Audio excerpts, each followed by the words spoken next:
ओम शांति। आज 17 दिसंबर 2024 की साकार मुरली। आज बाबा ने कहा, मीठे बच्चे, तुम बाप के पास आए हो अपना सौभाग्य बनाने। परम सौभाग्य उन बच्चों का है जिनका ईश्वर सब कुछ स्वीकार करता है। प्रश्न, बच्चों की किस एक भूल से माया बहुत बलवान बन जाती है? उत्तर, बच्चे भोजन के समय बाबा को भूल जाते हैं। बाबा को न खिलाने से माया भोजन खा जाती, जिससे वो बलवान बन जाती है। फिर बच्चों को ही हैरान करती है। ये छोटी सी भूल माया से हार खिला देती है। इसलिए बाप की आज्ञा है, बच्चे याद में खाओ, पक्का प्रण करो तुम ही से खाओ। जब याद करेंगे तब वो राजी होगी। गीत है, आज नहीं तो कल बिखरेंगे यह बादल। ओम शांति। बच्चे समझते हैं कि हमारे दुर्भाग्य के दिन बदलकर अब सदा के लिए सौभाग्य के दिन आ रहे हैं। नंबर और पुरुषार्थ अनुसार भाग्य बदलते ही रहते हैं। स्कूल में भी भाग्य बदलते रहते हैं ना, अर्थात ऊंच होते जाते हैं। तुम अच्छी रीति जानते हो, अब यह रात खत्म होने वाली है। अब भाग्य बदल रहा है। ज्ञान की वर्षा होती रहती है। सेंसिबल बच्चे समझते हैं बरोबर दुर्भाग्य से हम सौभाग्यशाली बन रहे हैं, अर्थात स्वर के मालिक बन रहे हैं। नंबरवार पुरुषार्थ अनुसार हम अपना दुर्भाग्य से सौभाग्य बना रहे हैं। अब रात से दिन हो रहा है। यह तुम बच्चों बिगर कोई को पता नहीं है। बाबा गुप्त है तो उनकी बातें भी गुप्त हैं। भल मनुष्यों ने बैठकर सहज राजयोग और सहज ज्ञान की बातें शास्त्रों में लिखी है, परंतु जिन्होंने लिखा वह तो मर गए। बाकी जो पढ़ते हैं वो कुछ समझ नहीं सकते हैं, क्योंकि बेसमझ है। कितना फर्क है। तुम भी नंबरवार पुरुषार्थ अनुसार समझते हो। सभी एक रस पुरुषार्थ नहीं करते हैं। दुर्भाग्य किसको, सौभाग्य किसको कहा जाता है, यह सिर्फ तुम ब्राह्मण ही जानते हो। और तो सभी घोर अंधियारे में हैं। उनको जगाना है समझाकर। कहा जाता है सूर्यवंशियों को 16 कला संपूर्ण वही है। हम बाप से स्वर्ग के लिए सौभाग्य बना रहे हैं, जो बाप स्वर्ग रचने वाला है। अंग्रेजी जानने वालों को भी समझा सकते हो। हम हेवनली गॉड फादर द्वारा हेवन का सौभाग्य बना रहे हैं। हेवन में है सुख और हेल में है दुख। गोल्डन एज माना सतयुग सुख, आयरन एज माना कलयुग दुख। बिल्कुल सहज बात है। हम अभी पुरुषार्थ कर रहे हैं। अंग्रेज, क्रिश्चियन आदि बहुत आएंगे। बोलो, हम अब सिर्फ एक ही हेवनली गॉड फादर को याद करते हैं, क्योंकि मौत सामने खड़ा है। बाप कहते हैं तुमको मेरे पास आना है। जैसे तीर्थों पर जाते हैं ना, बौद्धियों का अपना तीर्थ स्थान है, क्रिश्चियन का अपना। हर एक की रस्म रिवाज अपनी होती है। हमारी यह बुद्धि योग की बात, जहाँ से पाठ बजाने आए हैं वहाँ फिर जाना है। वह हेवन स्थापन करने वाला गॉड फादर, उसने हमको बताया है। हम आपको भी सच्चा पथ यानी रास्ता बतलाते हैं। बाप गॉड फादर को याद करो तो अंतमति सोगति हो जाएगी। जब कोई बीमार पड़ते हैं तो उनको सभी जाकर सावधान करते हैं कि राम कहो। बंगाल में जब कोई मरने पर होता है तो गंगा पर ले जाते हैं, फिर कहते हैं हरि बोल, तो हरि के पास चले जाएंगे, परंतु कोई जाता नहीं है। सतयुग में तो कहेंगे नहीं कि राम राम कहो या हरि बोल कहो। द्वापर से फिर यह भक्ति मार्ग शुरू होता है। ऐसे नहीं, सतयुग में कोई भगवान या गुरु को याद किया जाता है। वहाँ तो सिर्फ अपनी आत्मा को याद किया जाता है। हम आत्मा एक शरीर छोड़ दूसरा लेगी। अपनी बादशाही याद पड़ती है। समझते हैं हम बादशाही में जाकर जन्म लेंगे। यह पक्का निश्चय है, बादशाही तो मिलनी है ना। बाकी किसको याद करेंगे अथवा दान पुण्य करेंगे। वहाँ कोई गरीब होता ही नहीं जिसको बैठ दान पुण्य करे। भक्ति मार्ग की रस्म रिवाज अलग और ज्ञान मार्ग की रस्म रिवाज अलग है। अभी बाप को सब कुछ दे 21 जन्म का वर्षा ले लिया, बस फिर दान पुण्य करने की दरकार नहीं। ईश्वर बाप को हम सब कुछ दे देते हैं। ईश्वर ही स्वीकार करते हैं। स्वीकार ना करे तो फिर देवे कैसे। न स्वीकार करे तो अभी दुर्भाग्य। स्वीकार करना पड़ता है ताकि उनका ममत्व मिटे। यह भी राज तुम बच्चे जानते हो। जब जरूरत ही नहीं होगी तो स्वीकार क्या करेंगे। यहाँ तो कुछ इकट्ठा नहीं करना है, यहाँ से तो ममत्व मिटा देना पड़ता है। बाबा ने समझाया है, बाहर कहाँ जाते हो तो अपने को बहुत हल्का समझो। हम बाप के बच्चे हैं। हम आत्मा रॉकेट से भी तीखी है। ऐसे देही अभिमानी हो पैदल करेंगे तो कभी थकेंगे नहीं। देह का भान नहीं आएगा, जैसे कि यह टांगे चलती नहीं। हम उड़ते जा रहे हैं। देही अभिमानी हो तुम कहाँ भी जाओ। आगे तो मनुष्य तीर्थ आदि पर पैदल ही जाते हैं। उस समय मनुष्यों की बुद्धि तमोप्रधान नहीं थी। बहुत श्रद्धा से जाते थे, थकते नहीं थे। बाबा को याद करने से मदद तो मिलेगी ना। बल वो पत्थर की मूर्ति है, परंतु बाबा उस समय अल्पकाल के लिए मनोकामना पूरी कर देते हैं। उस समय रजो प्रधान याद थी तो उससे ही बल मिलता था, थकावट नहीं होती थी। अभी तो बड़े आदमी झट थक जाते हैं। गरीब लोग बहुत तीर्थों पर जाते हैं। साहूकार लोग बड़े भवके से घोड़े आदि पर जाएंगे। वह गरीब तो पैदल चले जाएंगे। भावना का भाड़ा जितना गरीबों को मिलता है उतना साहूकारों को नहीं मिलता। इस समय भी तुम जानते हो बाबा गरीब निवाज है, फिर मुझते क्यों हो, भूल क्यों जाते हो। बाबा कहते हैं तुमको कोई तकलीफ नहीं करनी है, सिर्फ एक साजन को याद करना है। तुम सभी सजनिया हो तो साजन को याद करना पड़े। उस साजन को भोग लगाने के बिना खाने में लज्जा नहीं आती। वो साजन भी है और बाप भी है। कहते हैं मुझे तुम नहीं खिलाएंगे, तुमको तो हमें खिलाना चाहिए ना।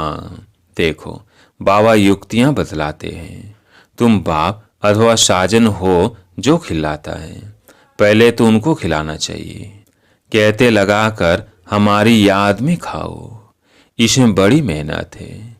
बाबा बार बार समझाते हैं, बाबा को याद जरूर करना है। बाबा खुद भी बार बार पुरुषार्थ करते रहते हैं। तुम कुमारियों के लिए तो बहुत सहज है। तुम सीढ़ी चढ़ी ही नहीं हो। कन्या की तो साजन के साथ सगाई होती है, तो ऐसे साजन को याद कर भोजन खाना चाहिए। उनको हम याद करते हैं और वो हमारे पास आ जाते हैं। याद करेंगे तो भाषण लेंगे, तो ऐसी ऐसी बातें करनी चाहिए बाबा के साथ। तुम्हारी यह प्रैक्टिस है रात को जागने से, अभ्यास पड़ जाएगा तो फिर दिन में भी याद रहेगी। भोजन पर भी याद करना चाहिए। साजन के साथ तुम्हारी सगाई हुई है, तुम ही से खाऊं तुम ही से बैठूं, यह पक्का प्रण करना है। जब याद करेंगे तभी तो वो खाएंगे ना। उनको तो भाषण ही मिलनी है, क्योंकि उनको अपना शरीर तो नहीं है। कुमारियों के लिए तो बहुत सहज है, इनको जास्ती फैसिलिटीज हैं। शिव बाबा हमारा स्लोना साजन कितना मीठा है। आधा कल्प हमने आपको किया है, अभी आप आकर मिले हो। हम जो खाते हैं आप भी खाओ। ऐसे नहीं, एक बार याद किया बस, फिर तुम खुद खाते जाओ।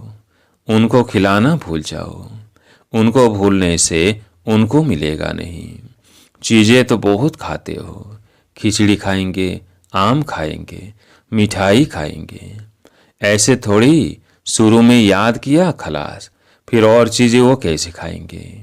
साजन नहीं खाएंगे तो माया बीच में खा जाएगी, उनको खाने नहीं देगी। हम देखते हैं माया खा जाती है तो वो बलवान बन जाती है और तुमको हराती रहती है। बाबा युक्तियां सब बतलाते हैं। बाबा को याद करो तो बाप अथवा साजन बहुत राजी होगा। कहते हो बाबा तुम ही से बैठूं, तुम ही से खाऊं। हम आपको याद कर खाते हैं, ज्ञान से जानते हैं।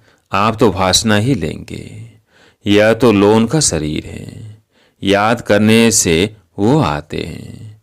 सारा मदार तुम्हारी याद पर है। इसको योग कहा जाता है। योग में मेहनत है। सन्यासी उदासी ऐसे कभी नहीं कहेंगे। तुमको अगर पुरुषार्थ करना है तो बाबा की श्रीमत को नोट करो, पूरा पुरुषार्थ करो। बाबा अपना अनुभव बतलाते हैं। कहते हैं जैसे कर्म मैं करता हूँ तुम भी करो, वही कर्म मैं तुमको सिखलाता हूँ। बाबा को तो कर्म नहीं है। सतयुग में कर्म कुटते नहीं। बाबा बहुत सहज बातें बताते हैं। तुम ही से बैठूं, तुम ही से खाऊं, यह तुम्हारा ही गायन है। साजन के रूप में वह बाप के रूप में याद करो। गाया हुआ है नाम, विचार सागर मंथन कर ज्ञान की पॉइंट से निकालते हैं।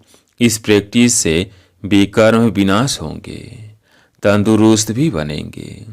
जो पुरुषार्थ करेंगे उनको फायदा होगा, जो नहीं करेंगे उनको नुकसान होगा। सारी दुनिया तो स्वर का मालिक नहीं बनती है। यह भी हिसाब किताब है। बाबा बहुत अच्छी रीति समझाते हैं। गीत सुना बरोबर हम यात्रा पर चल रहे हैं। यात्रा पर भोजन आदि तो खाना ही पड़ता है। सजनी साजन के साथ, बच्चा बाप के साथ खाएंगे। यहाँ भी ऐसे हैं। तुम्हारी साजन के साथ जितनी लगन होगी उतना खुशी का पारा चढ़ेगा। निश्चय बुद्धि विजयंती होते जाएंगे। योग माना दौड़ी, यह बुद्धि योग की दौड़ी है। हम स्टूडेंट हैं, टीचर हमको दौड़ना सिखलाते हैं। बाप कहते हैं ऐसे नहीं समझो कि दिन में सिर्फ कर्म ही करना कछुए मिसल। कर्म कर फिर याद में बैठ जाओ। ब्रह्मरी सारा दिन भू भू करती है, फिर कोई उड़ जाते मर जाते। वह तो एक दृष्टांत है। यहाँ तुम भू भू कर आप समान बनाते हो। उसमें कोई का तो बहुत लव रहता है, कोई सड़ जाते हैं, कोई अधूरे रह जाते हैं, भागंती हो जाते हैं, फिर जाकर कीड़ा बनते हैं। तो यह भू भू करना बहुत सहज है। मनुष्य देवता किए करत न लागी वार। अभी हम योग लगा रहे हैं, देवता बनने का पुरुषार्थ कर रहे हैं। यही ज्ञान गीता में था। वह मनुष्य देवता बनाकर गए थे। सतयुग में तो सब देवताएं थे। जरूर उन्हों को संगम युग पर ही देवता बनाया होगा। वहां तो देवता बनने का योग नहीं सिखलाएंगे। सतयुग आदि में देवी देवता धर्म था और कलयुग अंत में है आसुरी धर्म। यह बात सिर्फ गीता में ही लिखी हुई है। मनुष्य को देवता बनाने में देरी नहीं लगती है, क्योंकि एम ऑब्जेक्ट बता देते हैं। वह सारी दुनिया में एक धर्म होगा। दुनिया तो सारी होगी ना। ऐसे नहीं चीन यूरोप नहीं होंगे, होंगे परंतु वह मनुष्य नहीं होंगे। शिव देवता धर्म वाले होंगे और धर्म वाले होते नहीं। अभी है कलयुग। हम भगवान द्वारा मनुष्य देवता बन रहे हैं। बाप कहते हैं तुम 21 जन्म सदा सुखी बनेंगे। इसमें तकलीफ की कोई बात ही नहीं। भक्ति मार्ग में भगवान के पास जाने के लिए कितनी मेहनत की है। कहते हैं पार निर्वाण गया। ऐसे कभी नहीं कहेंगे कि भगवान के पास गया, कहेंगे स्वर्ग गया। एक के जाने से तो स्वर्ग नहीं बनेगा, सबको जाना है।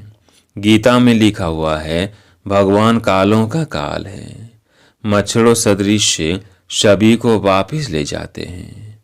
बुद्धि भी कहती है चक्र रिपीट होना है, तो पहले पहले जरूर देवी देवता धर्म रिपीट होगा, फिर बाद में और धर्म रिपीट होंगे। बाबा कितना सहज बतलाते हैं, मन मना भव। बस 5 वर्ष पहले भी गीता के भगवान ने कहा था, लाडले बच्चे, अगर श्री कृष्ण कहेंगे तो दूसरे धर्म वाले कोई सुन न सके। भगवान कहेंगे तो सभी को लगेगा। गॉड फादर हैबिन स्थापन करते हैं, जिसमें फिर हम जाकर चक्रवर्ती राजा बनेंगे। इसमें कोई खर्चे आदि की बात नहीं है, सिर्फ सृष्टि के आदि मध्य अंत को जानना है। तुम बच्चों को विचार सागर मंथन करना है। कर्म करते दिन रात ऐसे पुरुषार्थ करते रहो। विचार सागर मंथन नहीं करेंगे या बाप को याद नहीं करेंगे, सिर्फ कर्म करते रहेंगे तो रात को भी वही ख्यालात चलते रहेंगे। मकान बनाने वाले को मकान का ही ख्याल चलेगा। बल विचार सागर मंथन करने की रेस्पॉन्सिबिलिटी इन पर है, परंतु कहते हैं कलश लक्ष्मी को दिया तो तुम लक्ष्मी बनती हो ना। अच्छा, मीठे मीठे शिकिल्दे बच्चों प्रति माता पिता बाप दादा का याद प्यार और गुड मॉर्निंग। रूहानी बाप की रूहानी बच्चों को नमस्ते। हम रूहानी बाप की रूहानी बच्चों को नमस्ते। धारणा के लिए मुख्य सार। पहला पॉइंट, श्रीमत को नोट कर पुरुषार्थ करना है। बाप ने जो कर्म करके सिखाया है वो ही करने हैं। विचार सागर मंथन कर ज्ञान की पॉइंट से निकालनी है। दूसरा पॉइंट, अपने आप से प्रण करना है कि हम बाप की याद में भोजन खाएंगे। तुम ही से बैठो तुम ही से खाऊं, यह वायदा पक्का निभाना है। आज प्यारे मीठे बाबा का वरदान, कर्म और संबंध दोनों में स्वार्थ भाव से मुक्त रहने वाले बाप समान कर्मातीत भाव। कर्म और संबंध दोनों में स्वार्थ भाव से मुक्त रहने वाले बाप समान कर्मातीत भाव। आप बच्चों की सेवा है सबको मुक्त बनाने की। तौरों को मुक्त बनाते स्वयं को बंधन में बांध नहीं देना। जब हद के मेरे मेरे से मुक्त होंगे तब अव्यक्त स्थिति का अनुभव कर सकेंगे। जो बच्चे लौकिक और अलौकिक कर्म और संबंध दोनों में स्वार्थ भाव से मुक्त है, बाप समान कर्मातीत स्थिति का अनुभव कर सकते हैं। तो चेक करो कहाँ तक कर्मों के बंधन से न्यारे बने हैं। व्यर्थ स्वभाव संस्कार के बस होने से मुक्त। स्लोगन, जो सरल चित और सहज स्वभाव वाले हैं वही सहज योगी भोलेनाथ का प्रिय है। जो सरल चित और सहज स्वभाव वाले हैं वही सहज योगी भोलानाथ के प्रिय हैं। अच्छा, ओम शांति।